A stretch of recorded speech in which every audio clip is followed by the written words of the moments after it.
আপনাকে আমাকে হজ করা ফরজ। আল্লাহ পাক হজ করবার মতো নির্দেশনা জারি করেছেন এবং বছরে একটা বার হিসাব কষে যাকাত দিতে হবে। আল্লাহ পাক এই ঘোষণাগুলো দিয়েছেন বাবা, এর নাম হলো মুসলমান। জোরে বলুন সুবহানাল্লাহ। তাহলে ঈমানদার আর মুসলমান দুটি কিন্তু সমান নয়। আগে বুঝুন ঈমানদার কিসে कहते हैं, ঈমানদার কাকে বলে। আমার দিকে মন দেন, কিছু চলমান কিছু একটা জায়গায় ইনশাআল্লাহ পৌঁছে দেব। ঈমানদার তাদেরকেই বলা হয় যারা এক কথায় যারা অদৃশ্য বিষয়সমূহগুলো বিশ্বাস স্থাপন করবে, এক কথায় না দেখা অজানা বিষয়গুলো যারা বিশ্বাস করবে, এরা হলো বিশ্বাসী। আরবিতে এদের নাম হলো ঈমানদার। একটু জোরে বলেন। আর সেই বিষয়গুলো কি? আমানতু বিল্লাহি কামা হুয়া বিআসমাইহি ওয়া সিফাতিহি ওয়া ক্বাবিলতু জামিআ আহকামিহি ওয়া আরকানি আমানতু বিল্লাহি ওয়া মালাইকাতিহি। নাম্বার 1, অদেখা অদৃশ্য গায়েবের উপরে আল্লাহর উপরে বিশ্বাস করতে হবে, নাম্বার 1। নাম্বার 2, ওয়া মালাইকাতুহু, এবং আল্লাহ পাকের সমস্ত ফেরেশতা মণ্ডলী আছে, কিয়ামত পর্যন্ত আল্লাহ পাক রেখে দেবেন। এই অদেখা ফেরেশতাদের উপরে বিশ্বাস করতে হবে। ওয়া কুতুবিহি, এবং আসমানি কিতাব, চারটি কিতাব এবং 100টি কিতাব যেগুলো সহিফা ছোট, এই কিতাব সমূহের উপরে বিশ্বাস করতে হবে। কথা কি নিট অ্যান্ড ক্লিন? এই অদেখা বিষয়গুলোর উপরে যারা বিশ্বাস করবে এরাই হলো ঈমানদার, বা বাংলায় বলা হয় বিশ্বাসী। আর মুসলমান কাদের বলে? যারা এই অদেখা বিষয়গুলো বিশ্বাস করে কোরআনে যেগুলো আছে, নবী যেগুলো বলেছেন, সেগুলো পুঙ্খানুভাবে যারা মানবেন, বাস্তব জীবনে কাজে লাগাবেন, এদেরকেই বলা হবে মুসলমান। কথা বুঝছেন তো? তাকবীর দেন তো, নারে তাকবীর। হলো না, আমার ওয়াজ এখনো কিন্তু শুরু হয়নি, মোটামুটি একটা ক্ষেত্র তৈরি হচ্ছে। একটু জোরে সোরে তাকবীর দেন না, নারে তাকবীর। আরো জোরে বলেন নারে তাকবীর। আলহামদুলিল্লাহ। একটু প্রেসারটা দেন, প্রেসার। আসলে গতকাল হঠাৎ করে তো চাপ পড়ে গেল। গতকাল 2 জায়গায় প্রোগ্রাম ছিল, তো যাই হোক প্রায় 3.25 ঘন্টা কালকে ওয়াজ করতে হয়েছে 2 জায়গা মিলে। তো যাই হোক, আপনারা যখন বসেছেন, আল্লাহ পাক আমার নাপাক জবান থেকে কিছু বোঝানোমূলক কোরআন হাদিসের সমন্বয়ে রাসূলের সিরাত সম্পর্কে কিছু কথা বলবার তৌফিক দেন। একটু জান তুলে বলেন আমিন, একটু জোরে বলেন আল্লাহুম্মা। বাবা এবারে এ পর্যন্ত এটা স্টপ রাখেন। এটা যেহেতু 12ই রবিউল আউয়াল, আজকের কিন্তু আমরা বিদায় নিলাম। 12ই রবিউল আউয়াল যে নবী দিবস আপনারা করতে বসেছেন, আগে বুঝতে হবে ঈদে মিলাদুন নবী। আপনাদের এখানে লেখা আছে বিশ্ব নবী দিবস। নবী দিবস তার মানে রাসূল সাল্লাল্লাহু আলাইহি ওয়াসাল্লামের জন্ম দিবস। কথা ঠিক না ভুল? তো বলা হয় ঈদে মিলাদুন নবী। জি, মিলাদুন মানে হলো জন্ম, মিলাদুন মানে হলো জন্ম বৃত্তান্ত, ঈদ মানে খুশি বা আনন্দ প্রকাশ করা, আর নবী মানে হলো নবী সাল্লাল্লাহু আলাইহি ওয়াসাল্লামের। একসাথে মানে দাঁড়ালো কি? বিশ্ব নবী দিবস বা বিশ্ব নবীর জন্ম বৃত্তান্ত। তো সেই উদ্দেশ্যে আজকের মাহফিল। তো সংক্ষেপে বুঝুন, তো রাসূল সাল্লাল্লাহু আলাইহি ওয়াসাল্লাম এই ধরার ধুলিতে আগমন করেছিলেন 12ই রবিউল আউয়ালে। আমরা সকলেই জানি, সকলেই বলি, কিন্তু বিষয়টা নিয়ে বিরাট ইখতিলাফ বা মতনৈক্য তৈরি হয়েছে। বিরাট ইখতিলাফ। পৃথিবীতে এমন কোন জিনিস নেই তার ভিতরে ইখতিলাফ নেই, মানে মতবিরোধ নেই। তো যাই হোক, রাসূল যে 12ই রবিউল আউয়ালে বিদায় নিয়েছেন, নিয়ে চলে গিয়েছেন, এতে আর কারোর দ্বিমত নেই, এতে কোনো ইখতিলাফ নেই। তো যাই হোক, রাসূল সাল্লাল্লাহু আলাইহি ওয়াসাল্লাম এই যে নবী দিবসের মাস মানে রবিউল আউয়াল মাস, এই মাসের আগের মাসের নাম কি বলতে পারেন আরবিতে? আরবিতে আরবিতে এটা তো রবিউল আউয়াল মাস, মাহে সফর। যে সফর মাসের 20 তারিখের পরে অনেক ইতিহাস, আমি সংক্ষিপ্ত যেটা আজকের না বললে নয়, আজকের মজলিসে অতি প্রয়োজন সেগুলো বলছি। তো 20 তারিখের পরে সফর মাসে রসুল অসুস্থ হলেন। কখন রসুল এত জ্বরাক্রান্ত হলেন, এত দুর্বল হয়ে গেলেন, নবী দাঁড়াতেও পারেন না, বসতেও পারেন না। একটু আল্লাহু আকবার জোরে বলেন, একটু জোরে বলেন আল্লাহু আকবার। রসুল বসতেও পারেন না, জি দাঁড়াতেও পারেন না, হাঁটতেও পারেন না। রসুল কোন সময় হুশ, আবার কোন সময় বেহুশ হয়ে যান। এইভাবে গড়াতে গড়াতে গড়াতে গড়াতে 12ই রবিউল আউয়ালে এসে রসুল পৃথিবী থেকে, ধরাধাম থেকে চিরতরে বিদায় নিলেন। বলেন না ইন্না লিল্লাহি ওয়া ইন্না ইলাইহি রাজিউন। কিন্তু এর ভিতরে এমনও দিন গিয়েছেন, এমনও দিন গিয়েছে যেদিন রাসূলুল্লাহ নিজে মসজিদে নববীতে নামাজ পড়তেও আসতে পারেন না, এতটা দুর্বল। তার মানে দুর্বলতাটা বিরাট কম না বেশি? আরে রসুলের মাজার মুকদ্দাস মানে হুজরা শরীফ যেখানে ছিলেন সেটাই রসুলের মাজার। তো ওই মাজার থেকে মসজিদুন নববী কতটা দূরত্ব? এখান থেকে ফরিদগাড়ি পর্যন্ত নাকি? না, একটা দেওয়াল, একটা পর্দার ব্যবধান।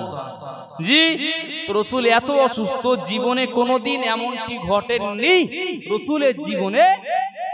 দেখা গিয়েছে অসুস্থতার কারণে রাসূলুল্লাহ কয়েক ওয়াক্ত নামাজও তিনি মসজিদে জামাতে আদায় করতে পারেননি। বলেন আল্লাহু আকবার। ওই রকম পিরিয়ডে রাসূলুল্লাহ তামাম জীবনে তিনি খলিফা হিসাবে জীবদ্দশায় কাউকে নিযুক্ত করেননি। খলিফা খলিফা প্রতিনিধি, কিন্তু নামাজের মতো একটা ভাইটাল একটা ইবাদতকে রাসূল প্রতিষ্ঠিত রাখা এবং প্রতিষ্ঠিত করবার জন্য রাসূল খলিফা হিসাবে ইমাম বানিয়ে দিলেন হযরতে আবু বকর সিদ্দিককে।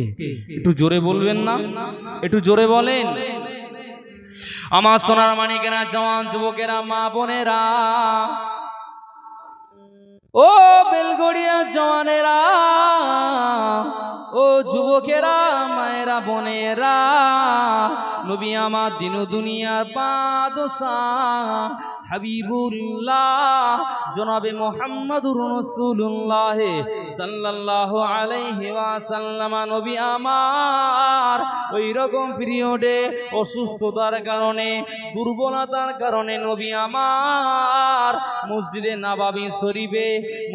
নববী শরীফে আজান হয়ে গেল, আজান হয়ে গিয়েছে। নবী আমার জামাতে আসতে পারেন না।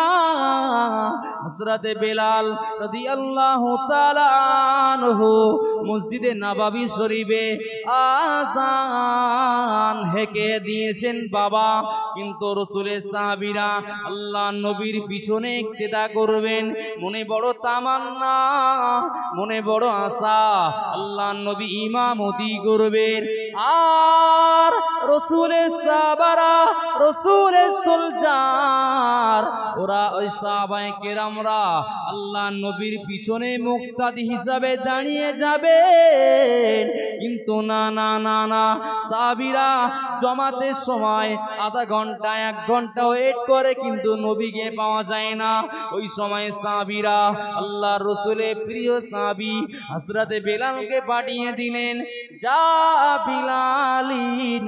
আল্লাহ নবী সাহাবী বেলাল আল্লাহ নবীর হুজরা শরীফে গিয়ে সালাম দিলেন, আসসালাতু আসসালামু আলাইকা ইয়া রাসূলুল্লাহ, ইয়া হাবিবাল্লাহ। আল্লাহ নবী সালামের জবাব দিয়ে বললেন, বেলাল প্রবেশ করো। বেলাল হুজুর রাসূলের সম্মুখে হুজরা শরীফের ভিতরে প্রবেশ করলেন। নবী বললেন, কি খবর বেলাল? বেলাল বললেন, ইয়া রাসূলুল্লাহ, হাবিবাল্লাহ, জি সাহাবীরা নামাজের জন্য আপনার পিছনে নামাজ পড়বেন, ইক্তেদা করবেন, তাই 20 মিনিট 20 মিনিট আধা ঘন্টা 1 ঘন্টা ওয়েট করছে, ইন্তজার করছে মসজিদ নববী শরীফে। আপনি গেলেই নামাজ চালু হবে, আপনি চলেন। আল্লাহ রসুল বললেন, বেলাল আমি রসুল বড় দুর্বল, আমি রসুল বড় কমজোর, আমি জ্বরাক্রান্ত, তুমি যাও আমার প্রিয় সাহাবী, আমার কলিজা ছেড়া সাহাবী হযরতে আবু বকরকে গিয়ে বলো, হযরতে আবু বকর যেন মসজিদে নববী শরীফে সাহাবীদের মানুষদিগের জামাতের ইমামতিটা করে দেন। একটু জোরে বলবেন না? একটু জোরে হবে না? আচ্ছা, আপনাদের কি অসুবিধা হচ্ছে নাকি? একটু ঝেড়ে ঘুরে বলেন তো, জেড়ে বলেন, অসুবিধা হচ্ছে আলোচনায়? তাহলে একটু তাকবীর দিতে হবে, নারায়ে তাকবীর। পিছনের ভাই বাবাজিরা, আপনাদের মনে হয় রাগটা আছে আমার উপরে, এটা নিশ্চিত। আপনারা একেবারে মুখ বন্ধ করে ইতিকাফের নিয়তে বসে আছেন। আপনাদের ইমাম সাহেব কি ইতিকাফের নিয়ত করে দিয়েছে নাকি? যে এই মুসল্লিরা, তোমাদেরকে আমি ইতিকাফের নিয়ত বেঁধে দিলাম, কেউ যেন কারোর সঙ্গে কথা বলবা না, হুজুর যতই বলুক জোরে বলো সুবহানাল্লাহ, বলবা না, এমনটি কি বলে দিয়েছে? ইতিকাফের নিয়ত যদি না থাকে আল্লাহর জন্য তাকবীর দেন, নারায়ে তাকবীর, আরো জোরে নারায়ে তাকবীর, নারায়ে তাকবীর। ও আমার ভাইয়ানেরা, ও নওজওয়ানেরা, তরুণেরা, আব্বারা, মায়েরা, নবী আমার ওই সময় বললেন, ও বাবা বেলাল চলে যাও, চলে যাও, মুরু আবা বকরির ফালইউসাল্লি বিন নাস। ও বাবা বেলাল চলে যাও, আমার সাহাবী ইসলাম জানের, মুসলমান জানে প্রধানতম খলিফা, আমার কলিজা ছেড়া সাহাবী হযরতে আবু বকর, হযরতে আবু বকরকে গিয়ে বলো সে জানো মানুষ দিয়ে নামাজ পড়িয়ে দেন। জোরে বলুন সুবহানাল্লাহ, আর একটু জোরে বলুন সুবহানাল্লাহ। আম্মা জান হযরতে আয়েশা সিদ্দিকা রাদিয়াল্লাহু তাআলা আনহা ওই সময় বললেন, ইয়া রাসূলুল্লাহ, ইয়া হাবিবাল্লাহ হুজুর, ইয়া রাসূলুল্লাহ, ইয়া হাবিবাল্লাহ হুজুর, হুজুর বেয়াদবি নেবেন না, আমার আব্বা জান হযরতে আবু বকরকে আপনি মানুষের নামাজের ইমামতির দায়িত্বটা দেবেন না, কেননা আমার আব্বা জান হলেন রকিকুল কলব, ইয়ানি নরম দিল, ইয়ানি অর্থাৎ কোমল হৃদয়ের মানুষ। আমার আব্বা জান নামাজের ভিতরে আপনাকে না পেয়ে আমার আব্বা জান কেঁদে ফেলবে, আমার আব্বা জান বেহুশ হয়ে যাবে। আল্লাহ নবী বারে বারে বললেন, না না না না, ও বাবা বেলাল, মুরু আবা বকরিন ফালইউসাল্লি বিন নাস, চলে যাও, চলে যাও, আমার আবু বকরকে ইমামতির জায়গায় দাঁড় করিয়ে দাও। জোরে বলুন, আর একটু জোরে বলুন, যাও, চলে যাও। কেন? প্রতিনিধি রসুল বানিয়ে দিলেন। কিসের প্রতিনিধি? নামাজ, নামাজের প্রতিনিধি হযরতে বেলাল, হযরতে আবু বকরকে রাসূলুল্লাহ বানিয়ে দিলেন। একটু জোরে বলবেন না সুবহানাল্লাহ? এই যুবকেরা জোরে বলো না। প্যারা হাজিরিন, হযরতে বেলাল চলে গেলেন। জি, আল্লাহ রসুলের অনুমতিতে হযরতে আবু বকর সিদ্দিক রাদিয়াল্লাহু তাআলা আনহুর উপস্থিতিতে মদিনার মসজিদে নববী শরীফে জামাত কায়েম হয়ে গিয়েছে, জামাত দাঁড়িয়ে গিয়েছে। একটু জোরে বলেন, একটু জোরে বলবেন না? তা সুবহানাল্লাহ বললে কি বিরাট লাভ, মানে লসটা আছে নাকি? বিরাট লোকসান হবে? বা এর যে নেকিটা সেটাকে আমি পকেটে করে বাড়ি নিয়ে যাবো নাকি? আপনার নেকি আপনার নামা আমলেই আল্লাহ লিখে দেবেন। জানেন বুখারী শরীফের একেবারে জিলদে আউয়াল একটা হাদিস আছে। হাদিসটির ভিতরে এসে যারা দিল সে মোহাব্বতের সঙ্গে একবার সুবহানাল্লাহ বলবেন, আল্লাহ পাক তাদের নসিবে অফুরান্ত নেকি লিখে দেবেন। একটু জোরে বলবেন না? আল্লাহ নবী বললেন, ও আমার সাহাবীরা, আমি আল্লাহ নবী জানিয়ে দিলাম, ও বাবা সাহাবীরা, বান্দার পঠিত সুবহানাল্লাহ অথবা বান্দার পঠিত আলহামদুলিল্লাহ যদি মুহাব্বতের সঙ্গে বার হয়ে যায়, মুহাব্বতের সঙ্গে যদি কোন উম্মতি বা তোমরা যদি একবার সুবহানাল্লাহ পড়ে নাও, আমি আল্লাহ নবী জানিয়ে দিলাম আল্লাহ পাক এই সুবহানাল্লাহটি এক পাল্লায় রাখবেন, অপর পাল্লায় আসমান জমিন, আসমান জমিন, আসমান জমিনে যা কিছু রয়েছে সব যদি অপর পাল্লায় রেখে দেন, বান্দার পঠিত একবার সুবহানাল্লাহর পাল্লাটি আসমান জমিন তুল্য ভারী হয়ে যাবে। আর একটু জোরে বলুন। হ্যাঁ, এবারে মোটামুটি একটু কাজ হয়েছে, ওষুধে কাজ করেছে, তার মানে সুবহানাল্লাহ তেজ একটু বেড়েছে, মন দেন। এটা জাস্ট বললাম সুবহানাল্লাহর তেজটা বাড়ানোর জন্য। গোড়ার কথা যেটা বলছিলাম ওদিকে ফিরে যান। মদিনার মসজিদে নববী শরীফে যেই নামাজ দাঁড়িয়ে গিয়েছে, রাসূল অস্থির হয়ে যাচ্ছেন ঘরের ভিতরে, দুর্বল হালাতে রাসূল শয়নকৃত অবস্থায়, রাসূল আর ঘরের ভিতরে থাকতে পাচ্ছেন না। তো আল্লাহু আকবার হবে না? একটু জোরে বলবেন না? যে রাসূল অস্থির হয়ে যাচ্ছেন কেন? না, মসজিদে নববী শরীফে গিয়ে জামাতে নামাজ পড়বেন তাই। আরো একবার জোরে বলেন। ওই পিরিয়ডে আম্মাজান আয়েশাকে বললেন, হে বিবি আয়েশা, আমার মাথাটা সার মোবারকখানা একটু উঁচু করে ধরো তো, মসজিদে নববীর দিকে ফিরিয়ে আমার মাথাটা উঁচু করে ধরো। কেন? না, সাহাবীদের নামাজের দৃশ্যটা একটু দেখবো। একটু জোরে বলবেন না? ও আমার ভাইজানেরা, মা বোনেরা, ও নওজোয়ান তরুণেরা, আব্বারা, মায়েরা শুনে রাখেন বাবা, কোনো গাঁজাখোরে গল্প নয়, কোনো গাঁজাখুরি গল্প নয় বাবা, বুখারীর হাদিস। ও সোনার ছেলেরা, আল্লাহ নবী রাসূলুল্লাহ সাল্লাল্লাহু আলাইহি ওয়াসাল্লামের সার মোবারক কানা যেই না উঁচু করে ধরা হলো, আল্লাহ নবী চিৎ মেরে কেঁদে ফেললেন। নবী আমার অঝর নয়নে কাঁদলেন। আম্মা জান আয়েশা বললেন, ইয়া রাসূলুল্লাহ, ইয়া হাবিবাল্লাহ, হুজুর আপনি কেন কাঁদেন?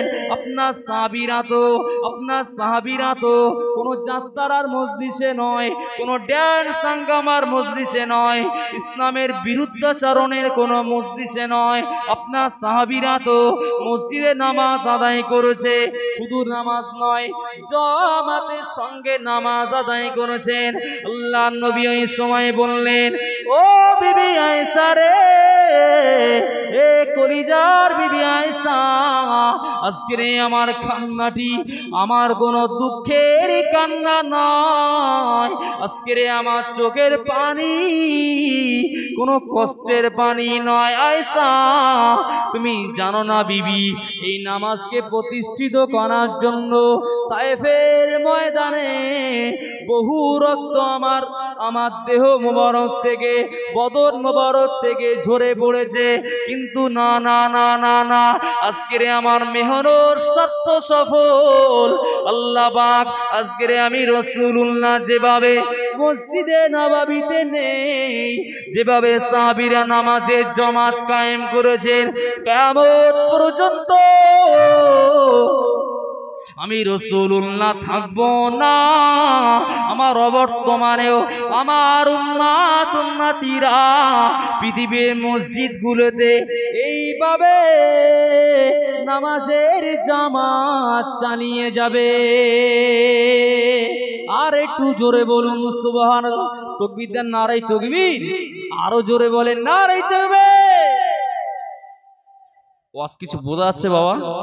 ওয়াজ কি অসুবিধা হচ্ছে নাকি? আপনার লাইন কি চেঞ্জ করব? বিশ্বাস করেন যে কথাগুলো বলছি একেবারে নির্যাস হাদিস থেকেই বলছি। জি, এতে আমার বাপ দাদার কিস্সা কাহানি কিছু বলছি না। এক্ষুনি যদি মোটামুটি একটা ঘটনা ধরি, আমার বিরাট আশা যে প্রায় মজলিস মনে হয় ভরপুর হয়ে যাবে। তার থেকে সেগুলো না বলে যেটা প্রয়োজন, যেটা আপনার আমার জন্য নিত্য প্রয়োজন, সেইগুলো সেই কথাগুলো বলার প্রয়াস রাখছি। অসুবিধা হচ্ছে না তো? মন দেন।